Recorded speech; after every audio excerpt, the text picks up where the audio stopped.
Bonsoir Monsieur Gluckstein. Bonsoir. Vous êtes dans cette élection présidentielle le candidat du Parti des travailleurs, un candidat atypique tout de même puisque vous n'appelez à voter pour personne, pas même pour vous-même, avez-vous dit lors d'un de vos meetings, et c'est-à-dire que vous croyez que cette élection ne changera rien? Je crois que votre interprétation est une petite extrapolation. Je serais naturellement ravi que ceux qui nous écoutent votent pour moi. J'ai dit simplement la chose suivante. Dans cette élection, il y a un immense rejet qui s'exprime. J'ai entendu vos derniers sondages. 3 Français sur 4 refusent de voter pour Chirac ou Jospin. Et pourtant, ce sera soit Chirac, soit Jospin. Et tout le monde sait quelle politique va être mise en œuvre. Et tout le monde sait par avance que le 6 mai au matin, Chirac ou Jospin vont poursuivre la politique qui a été menée depuis 20 ans. Si l'un des deux a la majorité, est-ce que vous remettez en cause ce principe? Je constate qu'il y a un immense rejet de toute la politique qui a été menée depuis 20 ans. Mais il y a peut-être il va y avoir est-ce que une vous mettez en énorme cause le système même des élections? Mais je ne remets pas en cause le système des élections, c'est vous-même qui le remettez en cause. Non, je vous pose la question. Parce que tous les journalistes disent qu'il n'y a aucun enjeu dans cette campagne. C'est un fait. Vous avez dans ce pays d'énormes problèmes. Vous avez le chômage, vous avez la précarité, vous avez la déréglementation, vous avez les privatisations. Vous avez des gens qui manifestent et qui sont en grève tous les jours parce qu'ils ont des préoccupations extrêmement graves. Et on sait par avance qu'aucune de ces préoccupations ne vont trouver de réponse dans la prochaine élection. Il y a un problème de démocratie dans ce pays. Mais attendez, comment on l'a fait la démocratie si ce n'est pas par la majorité? Ce n'est pas un problème de majorité, c'est un problème d'institution. Vous savez comme moi que les décisions qui sont prises en France découlent des décisions de Maastricht et que quel que soit le gouvernement en place, il applique la même politique. Et là, il y a un blocage de la démocratie. Et ce blocage de la démocratie a pour conséquence qu'on ne parle pas des vrais problèmes dans cette élection. Par exemple, pourquoi est-ce que vous ne dites pas aux Français que ce soit Chirac ou Jospin, on va augmenter les retraites, l'âge de départ en retraite de 5 ans. Ce sont des vrais problèmes. Il faut en parler. Vous avez quand même parlé de mascarade à propos des élections, mais si on ne change pas la société par les élections, comment on la change? On fait la révolution, et si on fait la révolution, comment on la fait? Je crois que vous posez le problème à l'inverse de la réalité. Ah non, il y a une nous sommes dans une situation. Nous sommes dans tous les Français peuvent c'est voter. Exact, mais moi je constate qu'il y a eu, dans les 20 dernières années, un grand nombre de combinaisons politiques gouvernementales. Et quels que soient les gouvernements, ils ont appliqué les mêmes directives de Maastricht. Il n'y a aucun espace pour la démocratie. Vous dites que Chirac et Jospin sont en concurrence. Contre Maastricht. Non, je parle de ceux qui ont gouverné. Chirac et Jospin sont en concurrence. Ils ont signé à Barcelone un programme commun disant que ce soit l'un ou l'autre, ils vont privatiser. Où Jacques Chirac ou Lionel Jospin ne sont pas arrivés où ils le sont sans avoir été élus. Mais c'est exact. Donc, alors comment expliquez-vous? Vous dites qu'il n'y a pas de démocratie. Ils ont été élus. Un système où on ne peut rien changer parce que toutes les décisions sont prises à Maastricht, est-il un système démocratique? Regardez ce qui se passe. Il y a aujourd'hui dans tous les comment le changez-vous alors? Mais il serait utile que le suffrage universel soit restauré. Mais le suffrage universel ne peut pas être restauré dans ses prérogatives quand 80% des lois qui sont votées dans ce pays sont une simple transcription des directives européennes, vous le savez aussi bien que moi. Et c'est pour ça que personne ne s'intéresse à cette campagne présidentielle qui est effectivement une mascarade, vous avez raison. Personne ne s'intéresse à une campagne quand les jeux sont faits d'avance. Vous avez parfaitement raison et tous vos collègues le disent. Je ne dis pas que c'est une mascarade. Mais tous vos collègues l'écrivent et ils ont parfaitement raison. Tout le monde sait que c'est une mascarade, tout le monde sait que les jeux sont faits, tout le monde sait que la politique qui sera menée à partir... C'est les Français qui votent, les jeux sont pas faits à l'avance. Vous savez comme moi que la politique qui sera menée à partir du 6 mai, elle a été établie à Barcelone. Et si les Français en décident ainsi? Écoutez-moi, vous savez comme moi que l'immense majorité des gens considèrent avec rejet cette élection. Que ce soit qu'ils s'abstiennent ou que ce soit ceux qui refusent de voter pour Jospin et Chirac. Vous l'écrivez dans tous vos éditoriaux, tous vos collègues l'écrivent dans les journaux. Pourquoi ne votent-ils pas contre voter pour vous? Vous n'avez pas beaucoup aidé à ce qu'ils votent pour moi. Un système, on s'intéresse aussi à vous-même, à votre personnalité, aux traditions un petit peu de votre parti. Dans le mouvement trotskiste, c'est un petit peu la tradition du secret. Il y a notamment l'usage des pseudonymes. Vous-même, je crois que vous vous appelez Selçuk dans votre parti. Alors pourquoi cette pratique? Est-ce qu'il est nécessaire aujourd'hui, en 2002, de militer dans cette sorte de clandestinité? Pardonnez-moi l'expression, mais vous êtes un peu gonflé. Parce que du 1er janvier au 22 mars, France 2 n'a pas accordé une seule seconde au Parti des Travailleurs, au journal de 20h, et vous parlez de notre secret. Vous organisez le secret autour du Parti des Travailleurs. Vous avez quand même des traditions. Mais aucune tradition. Nous avons fait des meetings, des conférences de presse. Vous venez ou vous venez pas, vous en rendez compte ou vous n'en rendez pas compte. Je suis ici pour répondre à vos questions et je vais répondre à vos questions. Il n'y a aucun secret. Par exemple, c'est un fait que nous combattons pour la renationalisation des services publics. C'est un fait que nous combattons contre la politique qui aujourd'hui aboutit à ce que chaque fois qu'il y a des plans de licenciement dans des entreprises et que les travailleurs s'adressent au pouvoir politique, le pouvoir politique refuse de faire quoi que ce soit. C'est ces questions que nous voulons poser dans ces élections. Mais on peut le dire tout de suite, parce que c'est des questions qui intéressent tout le monde. Il y a une autre question sur l'organisation quand même. On vous soupçonne quand même quelque part d'avoir une petite tendance à la paranoïa. Il y a eu un incendie dans votre local, vous avez dit c'est un attentat, l'enquête de police dit c'est un court-circuit. Vous avez parlé... Non, monsieur Leclerc, ce que vous dites n'est pas exact. Nous n'avons pas dit... Non, monsieur Leclerc. Non, monsieur Leclerc, la police n'a absolument pas conclu. Et je vous affirme ici solennellement que je me suis informé auprès des services de police qui n'ont pas conclu. Donc vous ne pouvez pas dire que la police a conclu que c'était un accident. Et ce n'est pas parce que d'autres de vos confrères l'ont dit, qui ont peut-être des rapports particuliers avec la police, que ceci est vrai. Donc il n'y a aucune paranoïa de part. Il y a eu un incendie. Et nous avons dit, si cet incendie n'est pas accidentel, alors il s'agit d'un attentat à notre égard. C'est un fait. Et quand Si vous c'est- parlez vous parlez de d'un déferlement, Bien sûr qu'il y a un acharnement. de calomnie, de mensonges, Alors c'est écoutez, pas moi j'aimerais paranoïaque. bien que la caméra montre ce document. Voici les 23 candidats auxquels vous avez donné la parole pendant 3 mois. Je n'y figure pas, c'est bien vous qui l'avez décidé. 23 candidats dont certains ne sont pas en lice. Vous avez donné la parole à Mme Cindy Lee du Parti du Plaisir. Je comprends qu'elle il y est plus avait âgée, 50. beaucoup plus d'atout que moi. Vous n'avez pas accordé une seule seconde au candidat du Parti des Travailleurs, c'est pas de la paranoïa. J'ai écrit, pardon, monsieur j'ai écrit à Mme Duxton. Michel Cotta et je lui ai demandé pour quelle D'abord, raison. Est-ce qu'elle prenait ses heures de la matinée d'abord- à l'Élysée? Elle n'a pas répondu. D'abord, J'attends la réponse. vous êtes là ce soir et vous nous C'est expliquerez la première pourquoi fois. vous aviez fait 0,87% aux élections législatives. Est-ce déshonorant? Nous nous référons aux résultats précédents obtenus par les partis dans les élections précédentes. C'est pour ça que Maintenant, vous vous n'avez êtes pas là invité. ce soir, vous avez eu vos 500 signatures et donc vous êtes là ce soir. Maintenant, on peut y passer toute l'émission si vous le voulez. Non, vous posez Mais pas pendant du ce temps-là- secret. Je réponds Non, à votre question eh ben, sur le très secret. bien. C'est vous qui organisez le secret. Il n'y a pas de secret dans votre parti. Aucun. C'est parfait. Aucun, je réponds à Voilà. vos questions. Alors maintenant, donc, quelle est la France de vos rêves? Parce que vous voulez l'abolition du traité de Maastricht, l'abolition de la Ve République, ni patron ni salarié. Ça marche comment la France selon vous? Alors, il faut prendre les choses dans l'ordre. Il est certain que le traité de Maastricht aujourd'hui conduit de fait la politique de ce pays.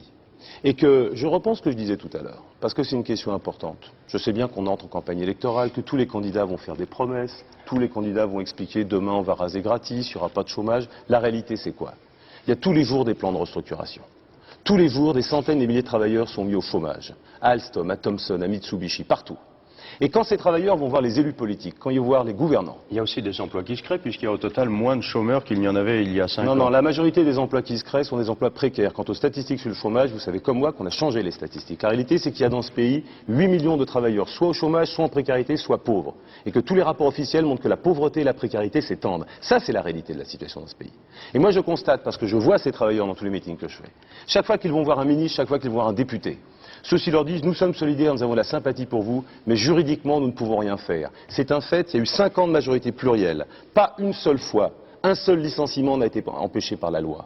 Les députés votent des lois quand il s'agit de s'en prendre aux intérêts des travailleurs. Ils ne peuvent pas voter des lois de défense des travailleurs et pas loin interdisant les licenciements. Alors, si vous voulez qu'on réponde à cette question, oui ou non, est-ce que le pouvoir politique a le pouvoir d'interdire les Oui, licenciements? sur l'interdiction des licenciements. Oui. Une entreprise, et notamment une PME, a des difficultés. Elle ne peut pas s'en sortir sans supprimer des emplois. Qu'est-ce que vous faites? Vous la Alors, nationalisez? Alors écoutez-moi, d'abord, les principales difficultés des PME, elles ne découlent pas de ça, vous le savez comme moi. Il y a régulièrement, tous les jours, Mais des je vais répondre à entreprises votre question. grandes ou Mais moyennes qui ont des c'est difficultés. une objection parfaitement démagogique. Parce que la plupart des pense que la PME, réalité- non, la réalité, vous la connaissez aussi bien que moi. La plupart des PME qui sont en difficulté le sont parce qu'on licencie et qu'on restructure dans les grandes entreprises. Quand on liquide 2000 emplois à Alstom, par induction, il y a des centaines et des milliers d'emplois qui sont liquidés dans les PME. Alors discutons des 2000 emplois d'Alstom. Discutons pourquoi l'État vient de donner 350 millions d'euros à Bull pour organiser 1500 suppressions d'emplois et pas pour les empêcher.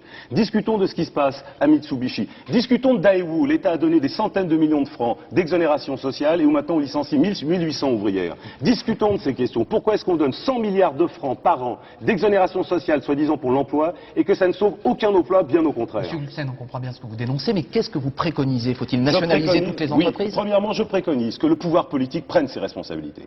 Si les députés ont pu voter le rétablissement du travail de nuit des femmes dans l'industrie, s'ils ont pu voter le rétablissement du travail des enfants à partir de 14 ans, Des enfants, il ne faut pas exagérer. des enfants, c'est la modification de l'article L211.1 Oui, du mais Code c'est du pas travail. Il s'agit de les stages. autorise des stages. Non, faites l'école venir les dans les enfants, entreprises. faites venir ces enfants sur votre table plateau, ils vous expliqueront ce qui se passe. On leur fait balayer dans des caves, on leur fait desservir dans les hôtels Donc, et il y les a restaurants des à la jeunes place du esclaves personnel en salarié. France, alors. Il y a des jeunes qui sont exploités gratuitement. Oui, moi j'ai rencontré des jeunes avec qui on a fait venir du bois gratuitement pendant un mois, à la place d'ouvriers salariés. Eh bien, ce gouvernement qui est capable de voter toutes ces mesures, eh bien, nous disons, la démocratie exigerait qu'il puisse aussi voter, par exemple, cette Assemblée nationale, l'interdiction des licenciements. Et si elle ne le fait pas, c'est parce qu'elle sait très bien que dans le cadre de l'Europe de Maastricht, il est votre impossible de prendre cette organisation, décision. c'est quoi? La France dont vous rêvez, encore une fois. La France dont je rêve, c'est une France qui soit démocratique. Mais c'est quoi une France Une démocratique? France démocratique, c'est une France où les décisions politiques répondent à l'attente de la majorité, et pas à l'attente d'une poignée d'exploiteurs et de multinationales. Mais la Où on majorité préserve vote, l'emploi. encore une fois. Où on préserve l'emploi. Comment vous la déterminez, cette majorité? Mais écoutez-moi, allez dans les usines.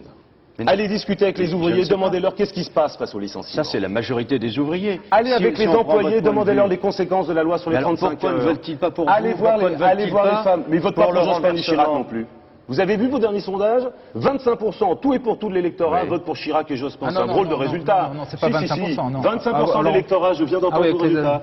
Mais alors, 25% pardon, de monsieur l'électorat Gluckstein, vote très pour bien. Chirac et Jospin. Alors, 2. C'est un bon résultat pour Très gouverner bien. le pays pendant Alors, 5 ans. pourquoi, C'est un bilan de faillite de leur part. Monsieur Gluckstein, pourquoi participez-vous à l'émiettement de ces votes? Il y a 3 candidats trotskistes, il y a énormément de candidats de gauche. Pourquoi, plutôt que de vous rassembler pour présenter un candidat qui soit susceptible de réunir D'abord, tout je le ne suis pas un monde? candidat trotskiste, je suis le candidat du Parti des Travailleurs, qui est un parti ouvrier indépendant, dans lequel il y a des trotskistes, mais pas sans ça. Pourquoi je suis dans cette élection? Pour poser ces problèmes. Et pour dire que tous ces problèmes dont on essaye de discuter ici, les licenciements, la déréglementation, le travail de nuit des femmes dans l'industrie, les privatisations, la remise en cause de la sécurité sociale, les hôpitaux dont on ferme les services, les écoles, tous ces problèmes, on sait bien qu'ils n'auront pas de solution. Non, non. Vous dites qu'il faut faire émerger la majorité, mais vous contribuez à l'éparpillement des Je voix. réponds à votre question. Ces problèmes n'auront pas de solution dans le cadre de l'élection. Il faudra bien qu'ils aient une solution en dehors. Et vous savez C'est comme quoi- moi. Quelle est cette solution alors Vous en savez- dehors des élections? Eh bien, quand M. Sellière dit « J'ai confiance en Jospin et Chirac », mais je crains qu'ils aient du mal à surmonter les obstacles. C'est quoi les obstacles? C'est le fait que des millions d'hommes et de femmes dans ce pays n'accepteront pas de se laisser détruire sans Non réagir. mais on a compris tout ça, vous êtes Et- contre. Non, Mais non. pourquoi? Je suis- Comment faites-vous? Eh bien, je suis pour. Mais comment faites-vous? Comme ça, comment je fais Mais moi? quelle est la méthode pour faire en sorte que la majorité à laquelle vous Mais, aspirez... vous ne répondez pas, prenne le vous, à une pouvoir? question. Comment se fait-il qu'il n'y ait aucun enjeu dans cette élection? Non mais ça je ne sais Ah pas. ben c'est bien un problème. Mais c'est vous En le candidat. démocratie. C'est vous le Eh candidat, bien, je ce n'est réponds. pas moi. Que proposez-vous comme modèle et possibilité de conquête du pouvoir à cette majorité Je ne propose pas de que vous conquête du pouvoir, je proposez? propose quelque chose de beaucoup plus modeste. Je propose que la démocratie soit restaurée dans ce pays, qu'elle le soit premièrement par l'abrogation du traité de Maastricht, deuxièmement par la liquidation des institutions de la Ve République, et que sur cette base, une assemblée constituante souveraine soit convoquée et établisse les formes de la démocratie. Et prenne les mesures d'urgence de sauvegarde du peuple, bien sûr. Non, Monsieur Gluckstein, pour terminer, après le premier tour, la majorité à laquelle vous aspirez n'aura pas remporté les élections, ça c'est clair. Vous n'appellerez pas à voter Jospin, Ni Chirac. ni Chirac. Alors comment ferez-vous ensuite pour que cette majorité puisse s'exprimer et obtienne des résultats? Je reviens sur ce que j'ai dit tout à l'heure. Quand M. Sellière dit « ma grande crainte, c'est qu'il y ait des obstacles à la politique mise en œuvre par le prochain gouvernement ». Les obstacles dont il parle, c'est la mobilisation de millions d'hommes et de femmes. Et il a raison de les craindre, M. Sellière. Parce qu'il sait très bien qu'aujourd'hui, qu'il s'agisse des travailleurs hospitaliers, des enseignants, des jeunes, des fonctionnaires, des ouvriers, il y a aujourd'hui un immense mécontentement dans ce pays. On n'a jamais vu autant de grèves et de manifestations à l'approche d'élections. Vous souhaitez une grande grève? C'est le grand soir. ouais. Mais vous savez, à ne pas répondre aux problèmes de la population, on pousse la population à chercher les solutions ailleurs. Ce n'est pas moi qui en suis responsable. C'est ceux qui placent le pays dans l'impasse, qui n'écoutent aucune revendication, qui font des discours démagogiques et qui refusent de répondre aux exigences les plus élémentaires du droit au travail, du droit à la santé, du droit aux retraites, du droit à la sécurité sociale, du droit à l'instruction. Et eux, les Chirac, les Jospin et tous ceux qui ont gouverné ce pays pendant 20 ans, poussent ce pays dans une situation où il n'y aura pas d'autre solution qu'en dehors des élections. Donc une grande grève pour faire basculer le système? Ce n'est pas à moi d'en juger.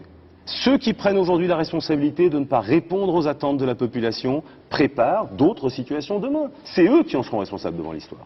Merci Monsieur Gluckstein, c'était votre émission d'interview de élection 2002. Demain, nous recevrons Olivier Besancenot. Bonsoir à tous.